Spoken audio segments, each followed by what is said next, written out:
I'm going to do a share screen here as we get going.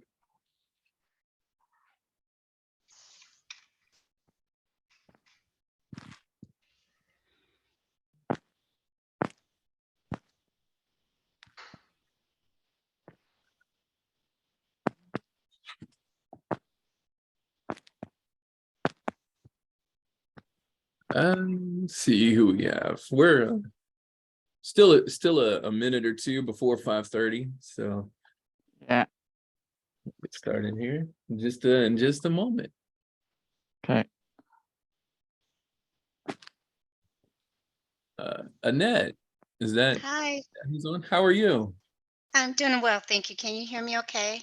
Yes, yeah, Awesome. thank you. Where are you from, Annette? I'm actually from Chicago, but I live in Houston, Oh, Texas okay, now. hmm okay, great, very good. I by chance came across your YouTube class, the first class, Oh, and okay. it was so interesting. I had to redo my registration and join the class. So Oh, nice. Okay, great. very impactful. Oh, I'm glad you're joining in. Yeah. Very good. I'm writing down who is here. Yeah, this is one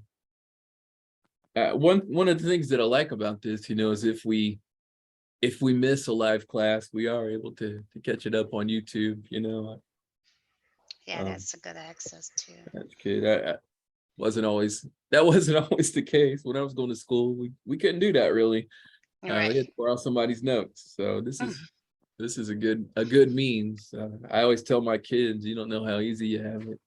Yeah.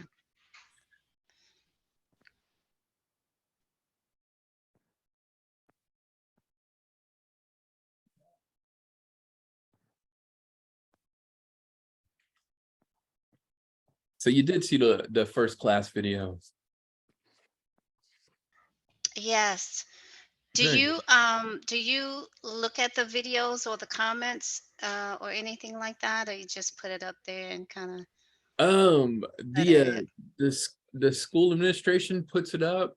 Got it. I go back and kind of look, or if I have a friend that says, I'm not registered, but I'd like to kind of see the content and see what it's about, then I send that to them that way. I see.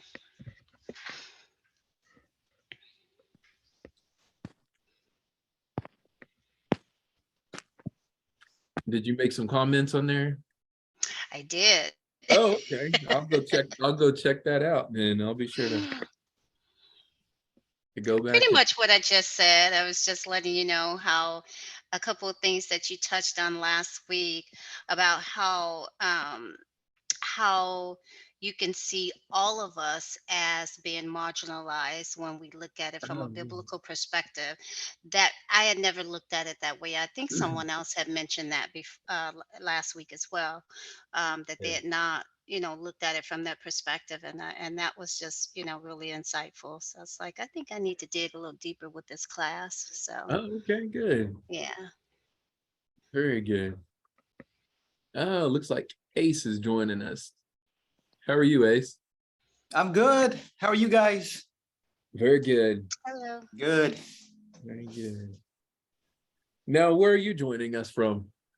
I'm currently living in the Philippines. Okay, nice. Yeah, I started back up last semester with SHBI again when I found out that they were holding their classes through Zoom. So Oh, yeah. that was great, you know. Yeah, but I started a long time ago. I think when I was 32, I'm 46 now. So you do the math. All right. That's when Nice. I first saw Brother B and Brother Kirk. Okay, yeah. Very good. Well, I'm glad you're joining us. And you being in the Philippines, it can add a different perspective to us as well. Mhm. Sure. Yeah. So yes, that's one of the things that I also love about this format. There's people from all over, and in real time, we get to kind of talk about how this relates to where we're at and how we see, you know, the scripture or these principles kind of played out. And so I'm very excited about that. You know, when I was looking at the registrations and I saw you know, England and Little Rock and Houston and Lubbock and now the Philippines, you know, that's great to see, you know, that God's word is being demonstrated and lived out all over the world. Yeah. Yeah, it certainly is. Very good. And you had sent an email that you had watched the first class as well, right? Yeah, I sure have. I did watched it on YouTube, so I got a chance to listen to you guys, and I think it was Mary and Emmanuel that I saw that was sharing their stories. So got a chance to listen to you all. Very good. Yeah, I apologize. I didn't know that was a recording for the 14 minutes when I was trying to figure out where to put my notes and all of that. So you know, I'm glad you stuck through and watched it, because I was going, wow, this is bad. How do I delete this? And Kirk can't. So it's just 14 minutes of there. Hopefully I wasn't picking my nose or something, you know. Well, tonight I had sent some verses. If you were a late registration, I might not have got these to you, but I had sent some verses out via email that we were going to look at. Kind of how we're doing this first few sections here, this first couple of classes is, last week we looked at Genesis, and I know that we kind of flew through that, but it was kind of just understanding God's heart. And so that's where we talked about how we are all, humanity, marginalized from God. You know, we in essence, because we are human, we're separated, and that's kind of what marginalized is. It's separated from the norm, you know. And so we are all marginalized in that sense. And then you know, going on from there, kind of looking at how God has begun the process of redeeming his people and bringing them back into the fold. And so that was Genesis. Today we're going to look at the law, and then we'll have some the following week probably we'll look at some from the poetry section, and then a little bit from the prophets. And so these first few classes are going to be more, we're going to read a lot of verses together and hopefully have some discussion over those. And then after that, we're going to as we get into the New Testament, and we can see it kind of fleshed out a little more through the life of Jesus.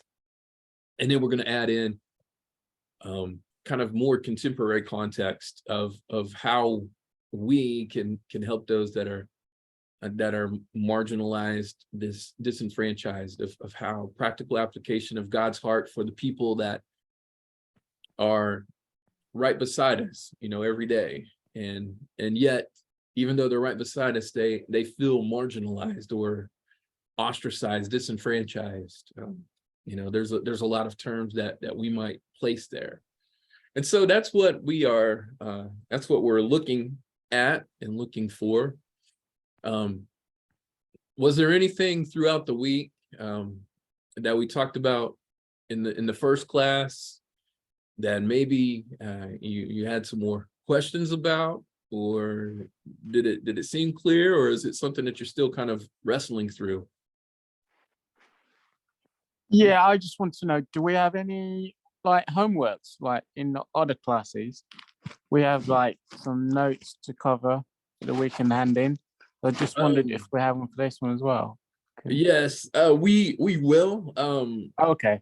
Yeah, honestly, what took place was Kirk Hayes and I had talked about having this class, and for some reason I had in my mind that it was going to take place in the fall. coming up, and not right now.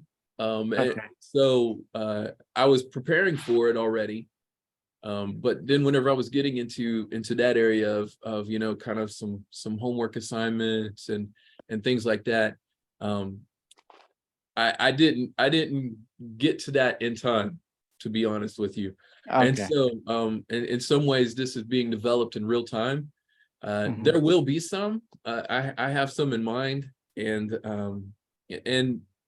not homework just for the sake of having homework, but I want it to be something that's intentional, that really kind of either gets us thinking a little bit more, or reiterates, you know, what we have been discussing. And so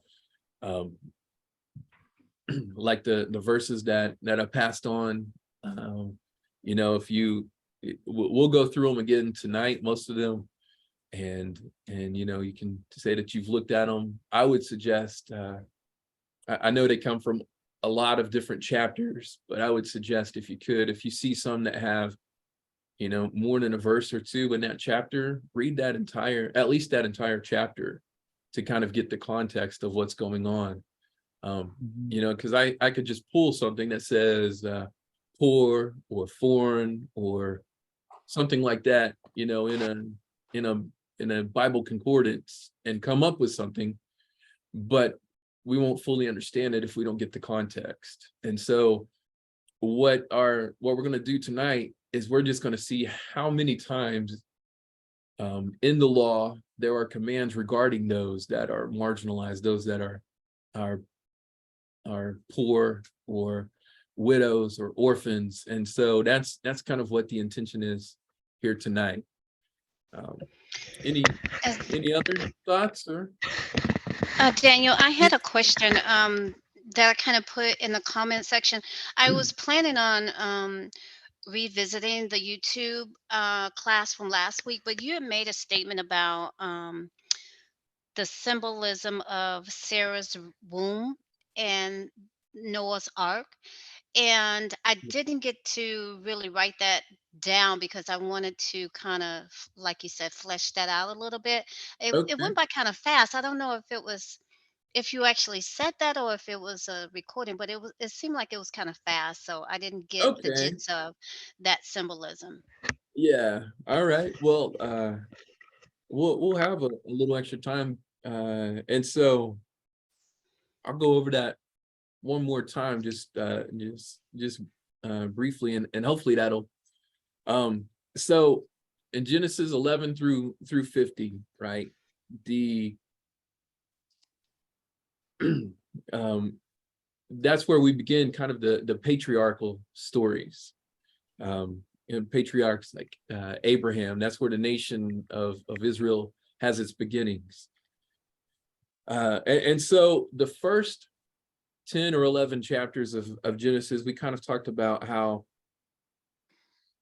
Adam and Eve, um, because of their sin, what God does for them is that He provides covering for them, right? He provides covering, and that's a sign of protection. You know, yes, they come to a realization that they are now in a fallen world, that they've sinned, but God's covering, or God's providing that covering for them, those coverings of skin, gives protection to them. It's a protection from the elements. It's and then in Genesis 4 we have Cain and Abel, where Cain is banished, and he's afraid for his life, and he says, they're going to kill me. And God says, I believe it's chapter 4 verse 15, God says, I will put a mark on you, and that will protect you from being killed. So there again we see God's protection, even though it's one that is cast out because of the sin. And then in 11 or in 6 through 9, that's where we have, you know, the flood story, God destroying all the earth except for Noah and his family, and of course, you know, the animals that were on board. And so God provides that ark as a covenant. And then in 11, Genesis 11, that's where we have what we commonly refer to as the Tower of Babel. They're trying to make a name for themselves, and they begin working together, and they build this tower trying to reach the heavens. And it paints this picture that God comes down to see what they're doing, and he's like, we have to stop this. And so God disrupts the language, and the people are scattered. Now, a lot of people, whenever you read commentaries on this or you read articles on this, many will say that this was a way of protecting humanity from overextending themselves, from overreaching their limits. That if you actually did build a tower that went to the heavens, so to speak, that tower collapses, it destroys you all. And so some read that as a way of saying God scattering the nations is a good thing, because he's providing a way for them to protect themselves from themselves. And so what I was saying on about Sarah and the womb,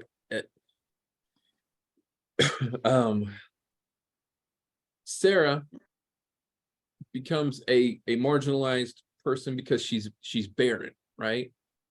She's barren, she's unable to have children. And from their perspective, of course, that makes Abraham's marginalized because his wife can't have children. Having sons, especially sons, but children in general, was of very high importance. And so Sarai tells Abram, maybe it's not supposed to come through me, but through my servant. And so we have that takes place. But now Sarai is marginalized, and she's barren, she's disfavored, and she's shamed. But God remembers her, and he honors her. And so he changes the name to Abraham and Sarah, and he shows concern for her as a marginalized woman.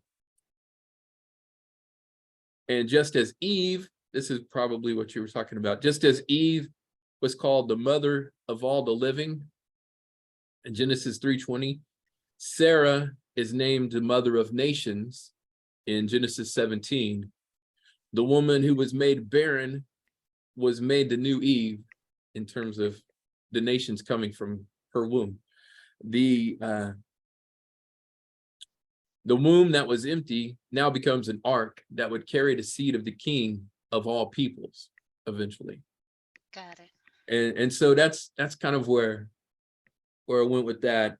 And that was to say that God's heart is for those that are hurting, those that are marginalized. And in some ways you can say, well, God kind of set these parameters up, God kind of instituted certain things that have caused people to be marginalized. But really God's heart is to bring recognition, going from marginalized to recognized. That's how I like to say it. God recognizes, God sees, he sees her hurt, he sees her pain, he sees the pain of those that are hurting and those that are marginalized and those that are on the outside. And he is in the business of bringing comfort and peace and reconciliation and protection to them. Did that answer it at all? Or? Yes, it did. Yes, it did. Thank you so much. I know I All right. missed some parts of it, and I was planning, but life started to happen and I didn't get a chance to go back through it. So thank you so much for that. I didn't mean to take up space in this class for that. So thank you. No, that's fine. No, you're good. I'm happy to go back over it. So yeah, and I'm glad I learned something new about the Tower of Babel, right? And I was thinking it was because of their arrogance of wanting to build a tower to the heavens. Oh yeah. But I didn't see that it was God's protection as well, because if they managed to do it, then there would kind of be, their lives are in danger. So yeah. Yeah, very And good. I'm glad we don't have it. We can relax a little bit with the homework as well. Yes, yeah, there's not going to be a lot. I'll just the discussion, I think, is going to be an important element to this class. So participation, if you're trying to get a grade for it, is going to be good. I get some emails from those that are not able, they're working at this time, and so they'll send me emails and they'll answer questions or provide feedback, and that's helpful as well too, because it helps me be able to go back and to see where they're at, and if there's something that needs to be explained again, I can do that. So Okay, all right, thank you.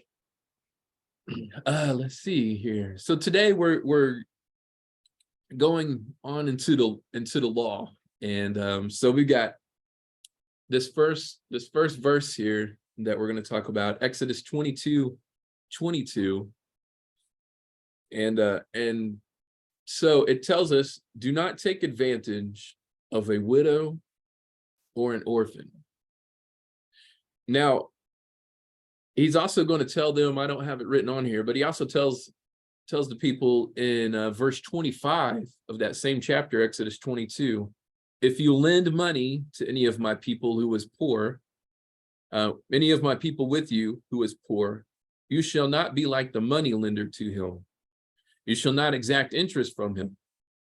And during those times, most interest rates were believed to be about 25%.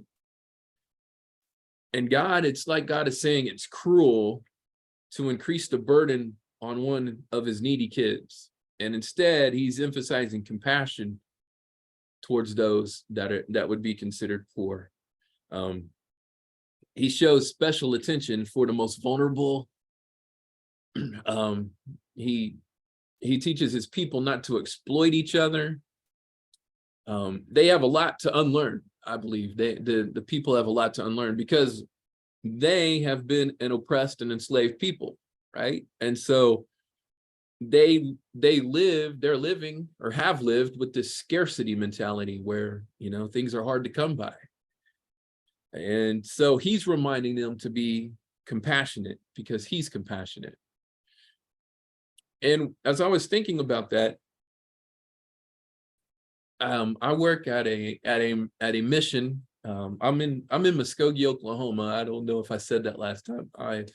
Muskogee, Oklahoma, and I work at a mission, and the majority of our folks come in and are experiencing homelessness.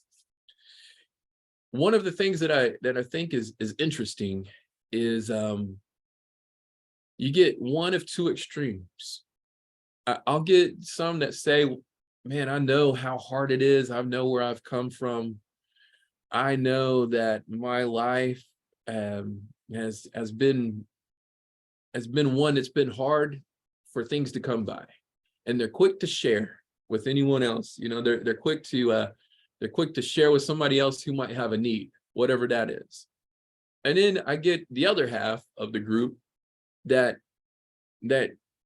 have lived with this scarcity mentality so much that it becomes they become cruel to an extent. There's this cruel nature to them, to where I haven't had anything and you're not going to take anything from me, and I'm not going to give you anything because I've worked. And so it almost as though God is addressing that here. He's reminding the people of where they've come from. And it's interesting, God does that over and over again. He tells them, remember, I brought you out of Egypt. Remember, you once were oppressed. Remember. And it seems like he's continuously having this idea of remember. Don't forget. My dad and my mom will tell me, don't forget where you came from. Whatever I start to make certain decisions when I was growing up. Don't forget where you came from. And that's almost what it seems that God is doing here. Don't forget where you came from. Don't forget. So Don't take advantage of the widow or the orphan. If somebody needs money and you loan them money, don't charge an exorbitant amount of interest. You know, just treat everyone right. And remember, I've been compassionate to you. Do not Exodus 23:6. Are you all able to see that on the screen? I don't know if you're watching on a. Yes, Yeah. I can see it. Yes. Okay. Oh, welcome, Sharon. He says, do not deny justice to your poor people in their lawsuits. All right. Don't take advantage of someone just because they don't have the means. Don't take advantage of them. This is the same chapter. During the 7th year, let the land lie unplowed and unused, and then the poor among your people may get food from it, and the wild animals may eat what they leave. Do the same with your vineyard and your olive grove. So God is very concerned that we'll see this throughout this. He's very concerned that people that have plenty are leaving some. So he's telling his people, I've blessed you. During the 7th year, let the land lie unplowed and unused, so that the poor among you may get food from it. Now, I get this a lot, and we'll talk about this in future weeks, so I don't want to spend a whole lot of time on it. But what I get sometimes, because where I work, we're a program-based organization, meaning we provide food and shelter, but we also have a program where people are working and they're earning some meals and things. We believe that creates in them a little more dignity than just giving them a handout. Nothing wrong with someone's hungry and giving them food. We do that. But if there's an ability for them to kind of earn that, doing something for it, it seems to create a little more dignity. So I noticed here something that I didn't used to notice before. And because I used to be kind of, I would give anybody a handout. I realized a little later on that I wasn't really helping people. And so here, what I'm seeing is God's telling them, give it, but notice he doesn't say work the land and then give it all to somebody. He's saying leave it. And so people are going to come along and add to that, you know. They're going to add something that something of worth. They're having to kind of do something for their food. So I did just want to point that out. Let's see, let's go on to, I believe these are in Leviticus. Do not go over your vineyard a second time, or pick up the grapes that have fallen, leave them for the poor and the alien. I am the Lord your God. Do not pervert justice. Do not show partiality to the poor or favoritism to the great, but judge your neighbor fairly. This I believe reveals God's heart for the disenfranchised. He provides for the poor via the surplus of the rich. And this is actually played out in the will of God. We see this law played out a little later through the life of Ruth, right? This is what she's doing. These are kind of the gleaning laws, you know. Do not that verse 19:10, do not go over your vineyard a second time, or pick up the grapes that have fallen, leave them for the poor and the alien. Who was Ruth? She was a foreigner in the land, and she's gleaning from the things that are left or that have fallen. And so we see this law played out beautifully, because Ruth meets Boaz, who is in their grandson is David, who, you know, you follow that line and we have Jesus. And so we can see that played out. And so it's beautiful how God is putting all these laws in place with a purpose. You know, I can read them, and I when I'm reading the law, especially Leviticus, I'll be honest, man, sometimes I'm like, this is a lot to wade through. This is a whole lot to get through, and it feels repetitive, but there's something to it. There's something beautiful if you can follow the story out and see it played out, because of these laws in place. We followed that line, Ruth and Boaz, David, all the way to Jesus, who, you know, is the promised Messiah. And so I love seeing that, the beauty of that played out. 23:22. When you reap the harvest of your land, do not reap to the very edges of your field, or rather the gleanings of your harvest. Leave them for the poor and the alien. I am the Lord your God. So same kind of thing there. He goes back and tells them to leave. And so we can see that.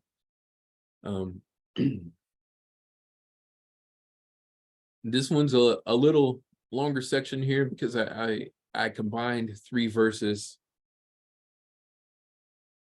If one of your countrymen becomes poor and sells some of his property, his nearest relative is to come and redeem what his countryman has sold.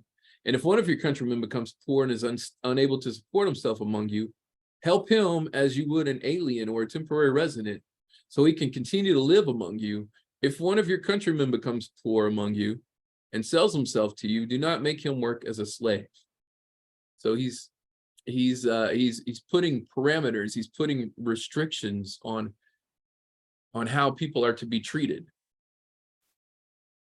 If an alien or a temporary resident among you becomes rich, and one of your countrymen becomes poor and sells himself to the alien living among you, or to a member of the alien's clan, he retains the right of redemption. Are you familiar with the year of Jubilee, with the Jubilee laws?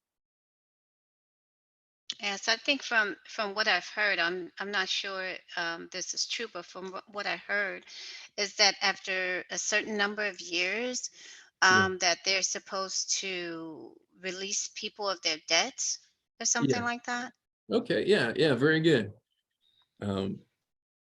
Yeah. And so in the year of Jubilee, these debts are canceled. And people that sold themselves in a service to pay off debts, they're set free. And he's calling his people to be kind to those in need and to help others get on their feet. Jubilee is a reminder that they are all God's servants, right? And that he will provide for them all. He's the provider. Once people start to get, you know, they start to establish themselves, they start to get land. And listen, when Leviticus is taking place, they're not in their promised land yet fully, right? They're still wandering as these are being written. And so it's like God is anticipating that these are going to be needed. That once you get land and you start to get a little wealth, that if you're not careful, if you don't remember where you came from, like God says over and over, like my parents would tell me, don't forget where you came from. He's telling them, excuse me, need a drink here.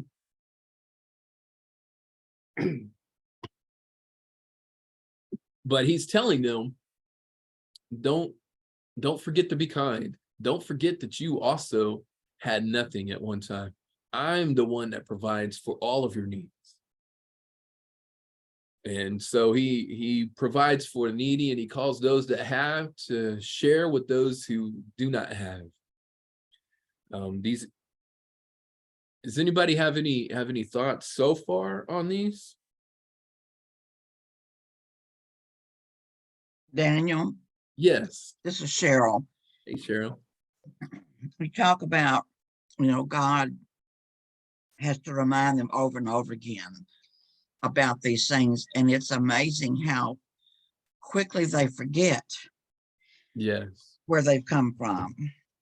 And anyway, I just think that's kind of applicable to where we are. Yeah. You know, you think we should remember, but we forget too, and fall into these things that we shouldn't. And again, I think this really shows God's heart for the poor and the marginalized, as we're calling them. Yes. Anyway,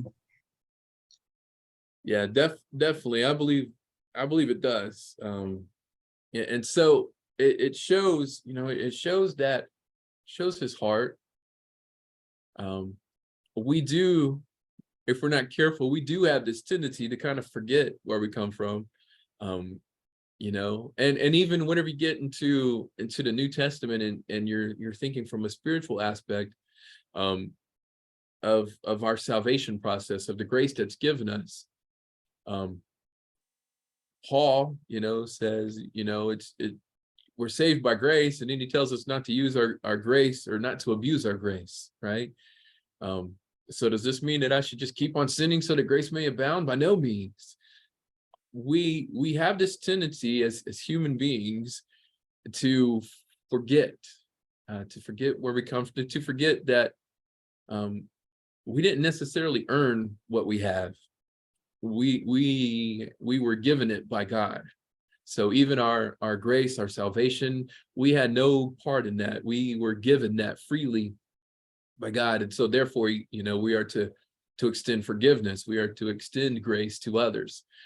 And so, you know, he's establishing these principles way at the beginning, and here as we're going through these laws. And I know laws are tough to wade through, you know, as you're looking for them. All right, so I don't want to lose anybody in these, and so don't fall asleep on me, make me feel bad. But Daniel, you yes, know, these are just as applicable today yes, as they were back then. That's what I love about this. yes, You know, it's not just for the Jews. This yeah, is for definitely. everybody. It is, yes. I, I have this question at the end, but you know, we can insert it here too. What does having God feeling the need for making these laws show us about ourselves? You know, what does this kind of show us about us, that he has to make laws that say, be kind to somebody that doesn't have anything, or treat somebody that's not of your tribe as respectful? So I think, like you said, like, I've heard that too. Don't forget where you came from, because we have the tendency to be me centered, Yeah, right? So if our needs are fulfilled, sometimes we don't think about others. And I think His grace, even in giving these laws about, like, on the seventh year, don't do anything to your land, to allow people that are less fortunate to be able um, get goods and olives and all that for themselves. They can work for it at the same time, but making provision for them along the way. And even when he said not to go all the way up to the edge, but I'm like, that is so, to me, it's just so caring, right? That he was even making provision for people that were without, because sometimes we feel like if we have to go and ask someone for that, sometimes our dignity, our pride, sometimes it is pride, but he already put that in place. And when you started to talk about, don't charge them entrance and things like that, I immediately started to think about the student loan thing that we're all talking about in the US, right? So yeah, many people have different opinions about that. And a lot of people I've heard, saying, where I paid mine and so on and so forth, other people should be able to pay theirs. Which, if they're going to make provision for it for people that are less fortunate, that are marginalized, that are having a difficult time paying those loans, so yeah, I think this is really, really good. And like Cheryl said, we could apply this today. It's today applicable, the same laws and the same provisions. yes, definitely. It's to me, it shows that God knows what he's doing, right? he knows what he's doing. He understands who we are. He understands that there are going to be people that are in need, and he understands that we have to be reminded to make those provisions. A lot of laws that we see here, like the don't charge the crazy interest rates, and and don't go over your field twice. Leave that for those that are in need. A lot of those laws were in place so that they weren't taken advantage of. I think about even situations in my own life where I've been in need, and I had to pay something right away. I've got to make a payment now, or I'm going to lose something. I'm going to get evicted, or my power is going to be cut off, or something like that. Things that have happened even in my own personal life. And nobody wants to loan you any money except for the people that are predatory, right? So you can get a payday loan or a title loan where I sign over my title to my car to you, and you give me $300 to pay my bill, but I've got to pay you $475 in 2 weeks. And we have a lot of people that are doing that over and over and over again, taking out loans like that. And those laws that God gave, they were in place to protect against things like that. I'm not trying to, I hope none of you are people that loan money in those situations, because I'm not trying to attack anybody's character, but the system that's in place for that is one that continues to set up for failure. And it seems like God is putting these laws in place so that we don't have this system of failure where we're taking advantage of someone. He is instead providing opportunity for dignity and respect, and for everyone to be taken care of. And then he reminds them, just in case we get the, well, I'm taking care of you, God says, no, it's I'm the one. God am the one that's providing for the needs of all of you. And so he has to remind us of that, because we can all get in that mindset where, okay, I got to take care of you again. And so God's saying, no, I'm the one providing. I'm providing for every need. That's good thoughts. There was one, I don't know if I have it on there. Deuteronomy 10:18 was one that I guess I might have passed it, or I just forgot to put it on there. Deuteronomy 10:18 says, he defends the cause of the fatherless and the widow, and he loves the alien, giving him food and clothing. It says that he defends the cause of the fatherless and of the widow, and that he loves the alien, giving him food and clothing. And that shows God's heart. That not only does he say, well, we need to provide for the needs, but he defends them. He stands up for them. He speaks up on their behalf. Why? Because he loves. And so that's to me powerful, that God defends our cause, that he stands up for us, and that he loves us, all of us. And here he speaks specifically to the fatherless, or to the widow, or to the alien, but he's got that for all of us. He's got that love, and so he's providing for these needs. At the end of 3 years, bring your tithes. There should be no poor among you, he says in chapter 15 of Deuteronomy. There should be no poor among you, for in the land of the Lord your God is giving you to possess, he will richly bless you. However, he continues on, verse 7, however, if there is a poor man among your brothers in any of the towns or the land that the Lord is giving you, do not be hard-hearted or tight-fisted towards your poor brother. So don't harden your heart and don't be tight-fisted. Instead, be compassionate, be loving, provide opportunity. Be careful not to harbor. Is that one on there? Yeah, be careful not to harbor this wicked thought. All right. So you might want to go back and read the context of that. But he says, in the 7th year, the year for canceling debts is near, so that you do not show ill will towards your needy brother and give him nothing. He may then appeal to the Lord against you, and you will be found guilty of sin.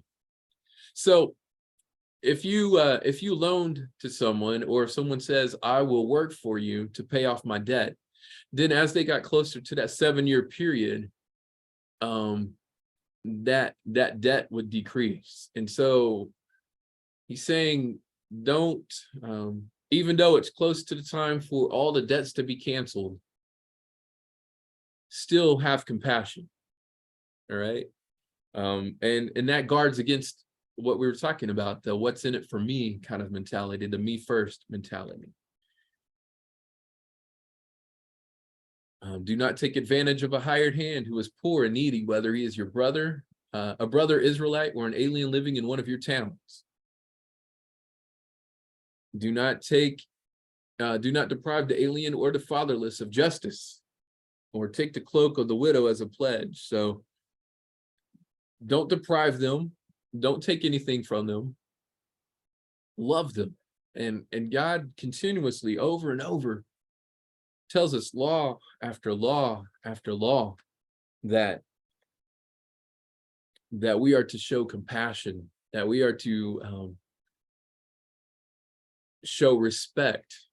I'm big. I love the word dignity and respect, because oftentimes that in my dealings with people is what they feel they're lacking, that just that dignity. I walk and I talk with men and women that are standing on the street corner and they're holding up a sign, and yeah, there's a lot of thoughts that go into it. You might wonder, what are you actually going to do with this money? What are you actually going to, are you telling me the truth? Are you lying to me? But whenever we get in and we dive in and we actually have conversation, one of the things that I've found is that oftentimes these men and women just often feel that they've lost their dignity, that they have nothing left to offer. And so this is what they do. And some do it to take advantage of people, and others do it because they have a genuine need. But either way, what I hear from them over and over again is that they feel that they have nothing left to offer anyone, that the dignity is gone, that nobody respects them. And so I love being able to remind them, God loves you. God sees you. God gives you dignity, and he gives you purpose. And then I get to be a part of that story. We get to be a part of that story of redemption.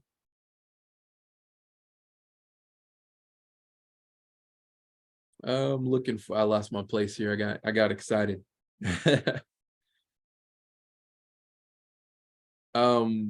Next one, when you are harvesting in the field and you overlook a sheaf, do not go back and get it. Leave it for the alien, the fatherless, and the widow, so that the Lord your God may bless you in all the work of your hands. When you beat the olives from the trees, do not go over the branches a second time. Leave what remains for the alien, the fatherless, and the widow. When you harvest the grapes in your vineyard, do not go over the vines again. Leave what remains for the alien, the fatherless, and the widow. So God just continues to repeat this theme over and over again. Cursed is the man who withholds justice from the alien, the fatherless, and the widow. And then all the people shall say, Amen. So God has a heart for those that we might consider marginalized. God has a heart.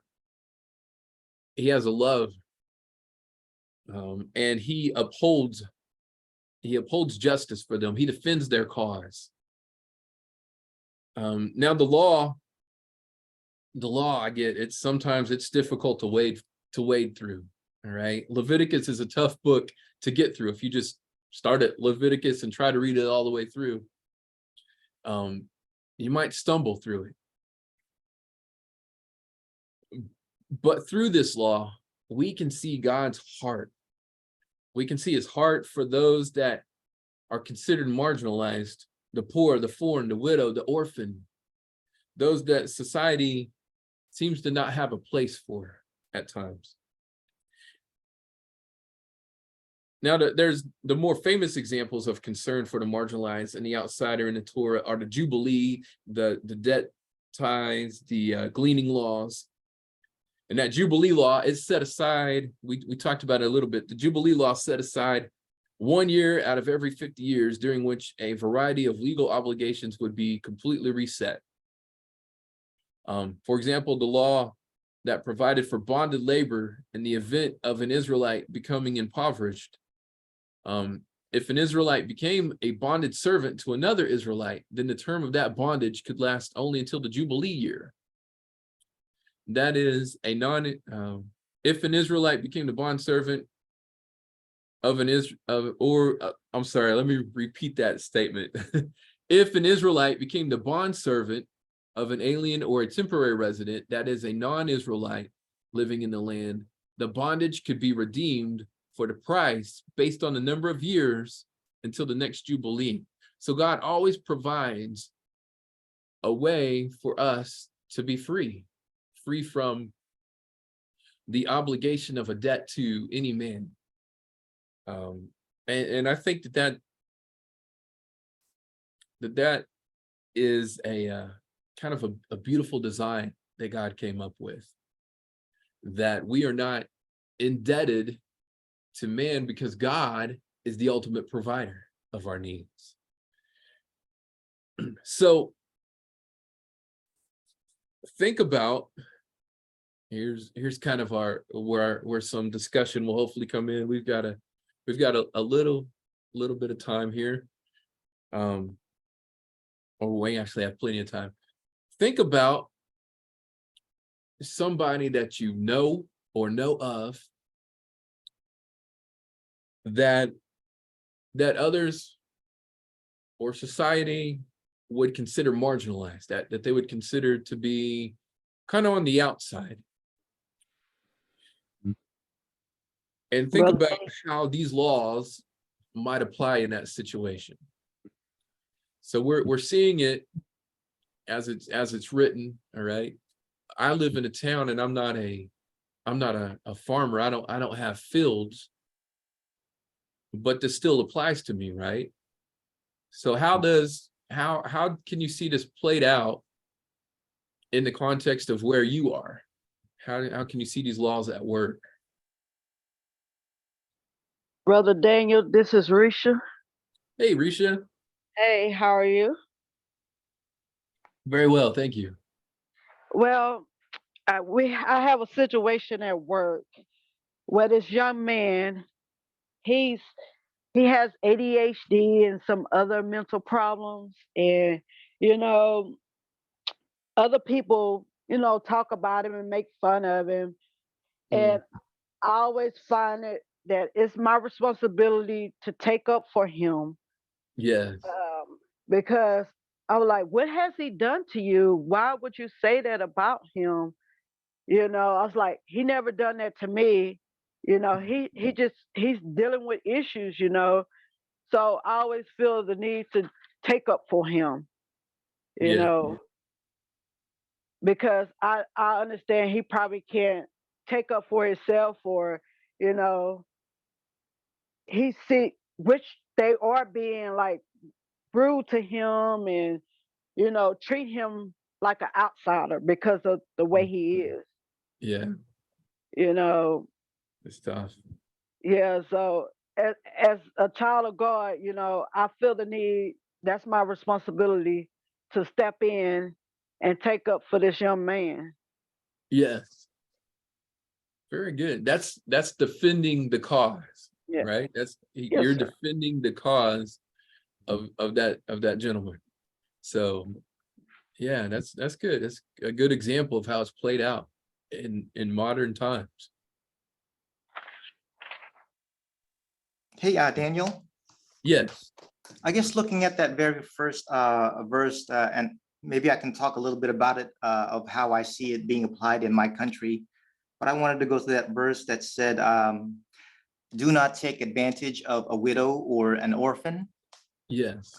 And the way that I see some of these things being played out in my country, I don't know if you guys have ever seen that movie. It was called Slumdog Millionaire. Took place Okay. in India. Yes, it's Uh, great. yeah, okay. So this Yeah. this guy takes advantage of some orphans, and I guess he apparently runs a syndicate. And he takes one of the orphans and plucks out his eyes, I guess, Mm. so that people, when he's begging on the street, people would have more compassion and offer him more money. Yeah. And so that's a practice that's also being played out here in my country, Mm. where I remember driving around in Manila and I would give money, and the passengers or my relatives would say, don't give them anything because that's run by a syndicate, you know. Yeah.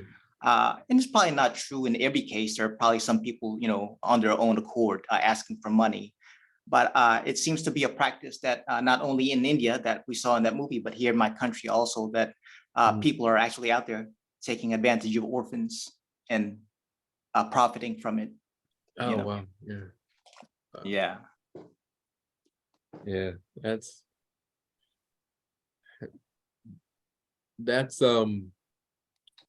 a tough situation, and to Yeah. see that. Yeah. Do not take advantage of the widow or an orphan. And it's a sad state that these laws that God gave had to be given, and yet even today we still see them, talking with a young lady a few months ago, and she had been trafficked, and so she was being taken advantage of, took her from everyone that she knew, all the surroundings that she knew, all contacts, and then she's taken advantage of. And we see situations like this, and it's God crying out, stop it. It's God saying, stop taking advantage of people. Stop. um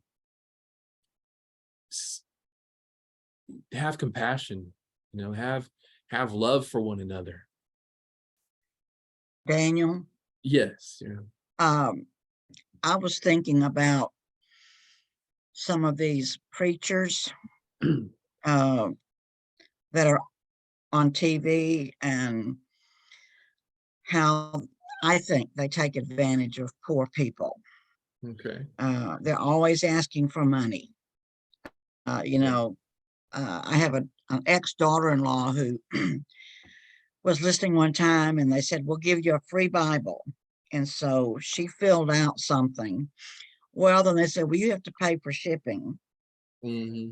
And it was $4.95, but to her, that was a lot of money at the time. And I told her, I said, Lori, they don't give anything away free. Yeah.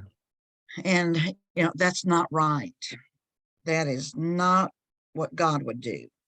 That's he wouldn't make you pay anything if it was truly free. Yeah. But I just know in too many cases that, these poor people, especially, fall for this kind of thing. And then you have the evangelist or televangelist, they're living in these $1 million mansions. Yeah. And they're millionaires. And I have a very difficult time with that, because if you look at the New Testament, that is not how Jesus was at all, Yeah. nor any of his apostles or disciples. This prosperity gospel is just false. Anyway, I just think that that's kind of a worldwide way in which I see poor people being taken advantage of, and that is not how Christ will treat people. Yeah, that's right. It's it's kind of ironic, isn't it, that somebody would take God's word that, you know, has we've just read I don't know how many verses here, and that's not even all of them that's in the law. Those were just some highlighted ones, and read that and then say, I think I can twist this in a way to make money off of it. That would be, I mean, that's kind of tragic. And so, you know,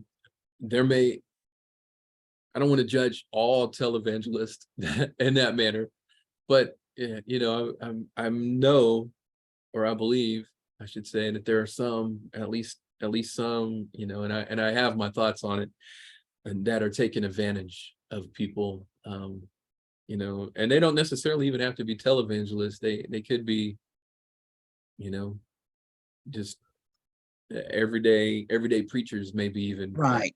that could. That's And very true. And I don't so, necessarily judge them. yeah, But yeah, but I can discern that yeah, does not line up with the gospel of Christ. yeah. You know a tree by its fruit, right? Yes, you do. Yeah, yeah. Anybody else have any? So, Daniel, I was thinking about, now I got to ask this question before I go on with my statement, because I Okay. have several classes right now, and I'm learning a lot that sometimes the word that we may read in the Bible may have a different meaning. So I'm going to ask you, the word alien, I am taking that to mean like foreigners, right? Foreigners from that Yes. country. Okay. I I usually prefer the word foreigner, you know, but Yeah. the same, but um the I was this was the version that I had a Bible program for, and so that it, Yeah. yes. No problem. I just want to make sure, because I'm learning a lot of words may Yeah, not and they have yeah. different meanings now. So They do have different meaning, and so yeah, and so, you know, that um like, you know, I have a son. He has autism tendencies, and so he's very literal, and so if he hears me, mhm, you know, say this, he's thinking something completely different, you yeah, know, because he's in the NASA in space, and so he's thinking yeah. alien from that. So I understand, but yes, so one that's not of your people group, Yeah, and sounds good. sometimes I find that I tend to lean to the literal side too, so I Yes, have to yeah, start asking for clarity. So so what I was thinking about is how we, and I'm using air quotes, in America, how we treat people from different countries, right? We yeah, claim stake to this United States, and everybody else, we want to tell them to go home or go where they came from and things like that. And it's like, yeah, and a lot of them also take pride in saying they honor God and church and so mhm, on and so forth. But it seems that a lot have missed these scriptures that God made provisions for foreigners over and over again. Like you said, we've gone through several scriptures that specifically talks about that, and Jesus himself yeah, was a foreigner in certain aspects, right? He roamed around, different countries and everything. So yeah, I think about how we treat what we would call as foreigners. yeah, yeah, definitely. I get amazed at times how prejudiced many Christians are, you know, and that might just Yes, be my circle, but you know, we yes, claim, you know, God is love and he loves all people, and then we struggle, or we make comments that are contrary to that belief, right? And we I believe I talked about this last week. We tend to label people, and that's it, you know. We put you in this label and in this box, and we don't welcome you in necessarily because you fit a different label. And so whenever it comes to the foreigner, you know, here in America, we forget that unless you're Cherokee or Seminole or Creek Native American, we all were once foreigners here, right? Exactly. And so you know, here in Oklahoma, I'm right on the border of Cherokee Nation and Creek Nation, and you know, they'll often remind me that I'm the foreigner here, you know, and I love it because they're, you know, these are men and women that are my friends, and so they're just making statements. It's usually whenever they're watching the news, you know, and so, but yeah, it's almost God saying, you know, he'll tell them, don't forget that you once also were foreigners in a foreign land. And so, yeah, that's important to remember. So as our discussions and as our political landscape, you know, we're talking about refugees and things. My wife just spent Thanksgiving week and the week before, she was in Poland, and she went there and spent some time with Ukrainian refugees. And so it kind of gave a new perspective to her, you know, because here in the States, we don't typically view refugees in that same way. You know, we see kind of our American worldview, but I've never had to flee my country because they're bombing it, you know, and things like that, like the men and women there that she met, that were the refugees that came from Ukraine over. And so, yeah, all of these things come into play, and we tend to forget them because we get stuck in our world and in our worldview. And so that's why I love, you know, that Ace is here and Emmanuel, because they're in a different, you know, we're all in different places, different cities, or different neighborhoods, but they're in a completely different country, and that adds a nuance to this. Hey, Yeah, I was thinking the Daniel. same thing when I saw, I'm sorry, Ace, when I saw Go ahead, Ace go ahead, name go ahead. pop up, I was thinking the Yes. same thing because I've taken a class with him before with Kurt on Saturday. And then with Oh yeah. Emmanuel here, I was like, oh, wow.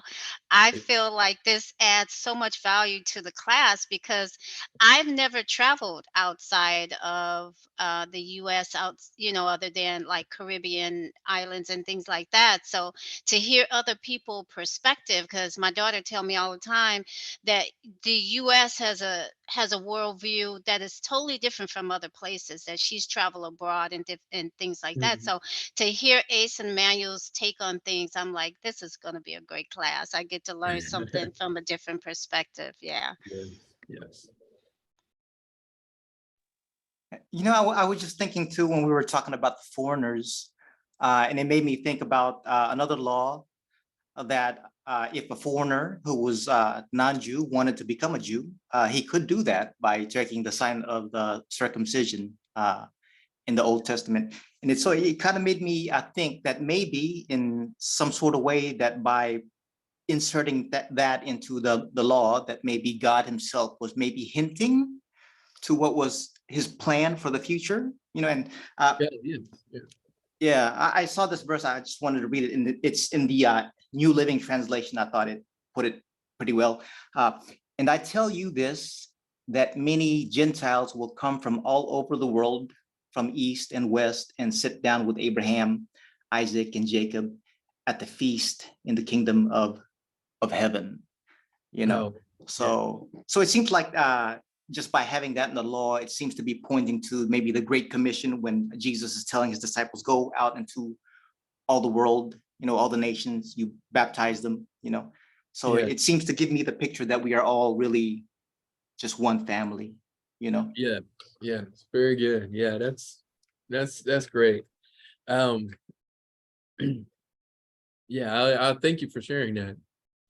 it's like it's hinting to the Gentiles being grafted in, you know, and so that, yeah, I think that definitely plays a part. And what's interesting is they had a hard time with it in the New Testament too. And so even though God's hinting at it here, doesn't mean that it became any easier. And so what that tells us about ourselves possibly is that when we've had our own worldview and our own, for lack of a better word, prejudices, those are hard to overcome at times. Just as, you know, Paul is repeatedly saying, you know, there's no Jew or Greek, there's no slave or free. We're all one in Christ Jesus. And then, you know, he's continuously trying to remind them of that. We have to continuously be reminded that we also come at things from our own worldview. And if I don't learn how to understand somebody else's perspective, at least have a conversation about it and see where they're coming from, then I'm showing an unwillingness to learn. And so, yeah, I appreciate you you saying that. It does seem to hint toward that, doesn't it?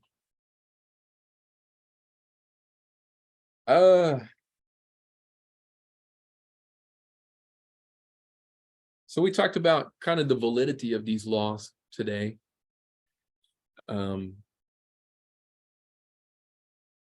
I want to go back to this question, since there's a couple more people in on the discussion. Through these that we've read here in this law, we've heard the marginalized kind of defined as the poor, the fatherless, the widow, and the foreigner. Who are the marginalized today? I mean, we can have that same those same groupings of people, but is there anyone else that maybe you would add? Or can you think of other circumstances that anywhere else in the Bible or in society today that we could say, okay, that's a marginalized group or that's a marginalized person?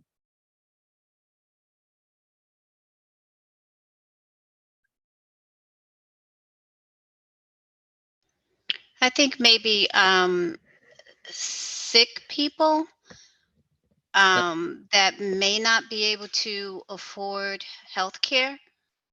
All right. Yeah, definitely.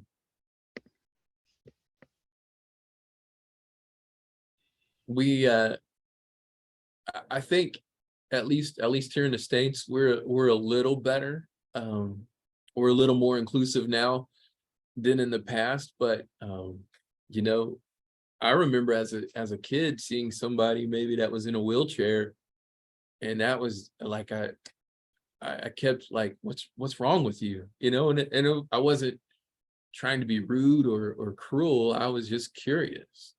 And so, you know, a person who has a visible handicap, you know, might be a marginalized person, at least in society's minds. Also, people that have HIV/AIDS, they're marginalized. Okay. You know, people don't want to be around them or don't want them to touch them, thinking they're gonna get it. Yeah. Yeah. We did the same thing with COVID recently. Yeah. And yeah, I'd be in a store and somebody cough and I'd run. Yeah. Like, oh no, I'm not getting that, because you know all I saw on the news was all the tragedy. You know, I never got to hear any victory stories where a person came out of it. So definitely. I think think maybe maybe Christians sometimes, like we talked about before, sometimes the way we can look at people that we perceive are not Christians, because we don't really know, right? But sometimes just from the outward appearance, sometimes Yeah. the way we look at them, they can be perceived as marginalized people. Okay. Yeah. Definitely. You know, in the text and in the Bible, we have the lepers. You know, Jesus touching the leper, those that are blind or sick or paralyzed. You know, they asked the question, who sinned, this man or his parents, that he's born this way? And so those were a group that were marginalized. Today we might think of of a of a person with extreme special needs, you know, just different. And what I'm doing here is not to try to point out all of our differences, but it's to say, how is it that perhaps either ourselves or people that we are in contact with every day view others, right? Because we as a people, you know, we say that we want to be united and we're in this together, but we're quick to divide and create dividing lines, and you know, you're either Democrat or Republican. You're either middle class or you're not. You know, we have all of these different ways that we play off, different labels that we place upon people and belief systems that go along with that. And so the point of this discussion wasn't to say, you know, how many different people can we point out, because I don't want that to be the heart of this, but to say, is there somebody we're missing because of our own views? Are we missing showing love and compassion and respect to somebody because of our own marginalization, of our own feeling marginalized, right? We've probably at some point of our life, every one of us have felt some sense of being on the outside looking in, of being marginalized, of being, you know, labeled a certain way just because of where we live or how we speak, or any number of reasons, right? Yeah, I was just thinking, even women, right? Like I'm Yeah. trying to broaden my scope outside of the U.S., right? If I'm thinking about other countries, it could be women that are marginalized as well. Yes. Yeah, definitely so. All right. Does anybody have we're close to our time where we need to end. Anybody have any thoughts or questions or clarifications that they need responding to?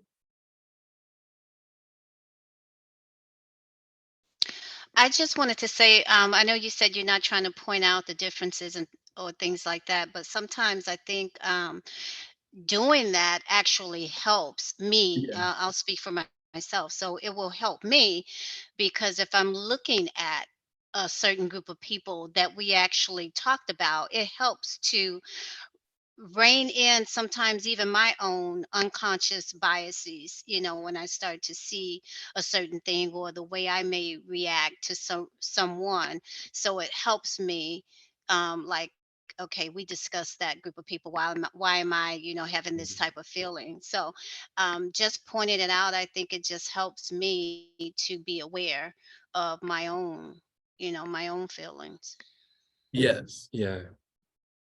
And that whenever I say that, what I'm meaning is the differences, I think, are what makes us all unique and beautiful. You know, and so if everybody was like me, it'd be a really boring world. And so, but what what I'm hoping that we get from this is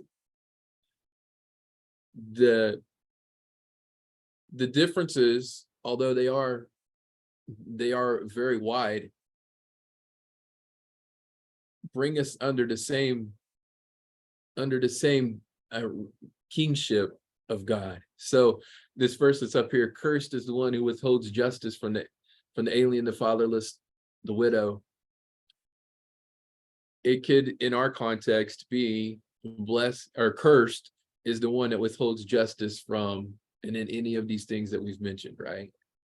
If I withhold justice from you based on where you live, all right, and I withhold justice because you live there and I don't know anything about that culture, and so I don't trust you, right? Then that's a curse.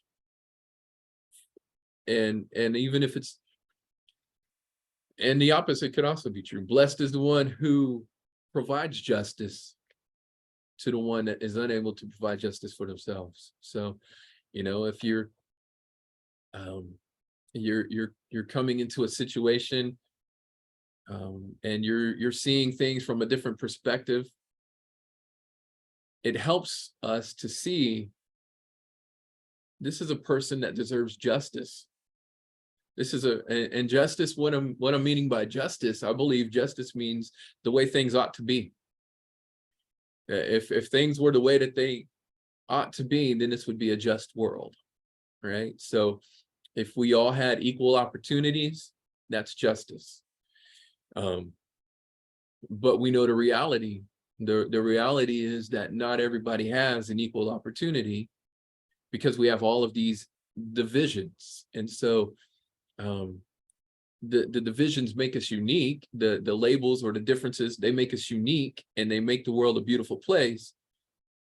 But we've got to rein in our own mindset to say, just because we speak a different language, or we come from a different part of the world, or we went to a different school, or we live in a different state, or fill in the blank, or you know, or that person is a widow and I'm married, or that person has no father and I have a father.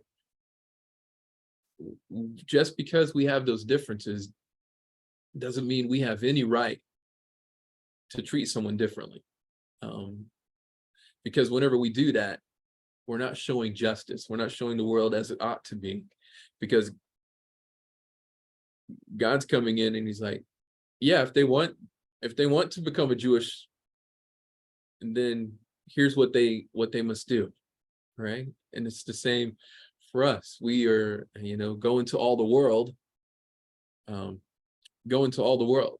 He doesn't say go into the world of everybody that looks and believes just like you, but go all over, go everywhere, go into the world, bring them in, you know, go bring in the Gentiles and worship with them, worship the Father with them. And you're going to have differences. We have differences in our churches over worship styles, right? Some love hymns, some love new songs. Some churches, they stand and clap, and others sit quietly and somberly as they sing. Some, you know, there's some that are instruments and some that are not. You know, we have all of these differences. But what if, in spite of all those differences, we still said we're here to worship the Father. We're here to praise him. We're here to lift him up. And yeah, we do have differences, and we should discuss them, because I believe that's healthy. But that should never cause anybody to withhold justice from anyone else, right? So I appreciate you guys participating tonight. I know I'm sorry I went over time last time. I stopped real early. This time I went over a few minutes. I'd like to pray for us, and then you'll be dismissed. All right. Thank you, Father, for this time together. I thank you for these men and women that have joined in, and those that will participate via video later on. God, I pray that you be with each of us, that you fill our hearts with compassion for your people, that you reveal to us your heart for the marginalized, for the disenfranchised, for ourselves. We thank you and we praise you and we give you the glory. And it's in your son's name that we pray. Amen. Great Good night, class. Thank Daniel. you so Thank much. you. Good Thank night, you. everyone. Thank you. Good Hey, night. guys. Good night. Thank you.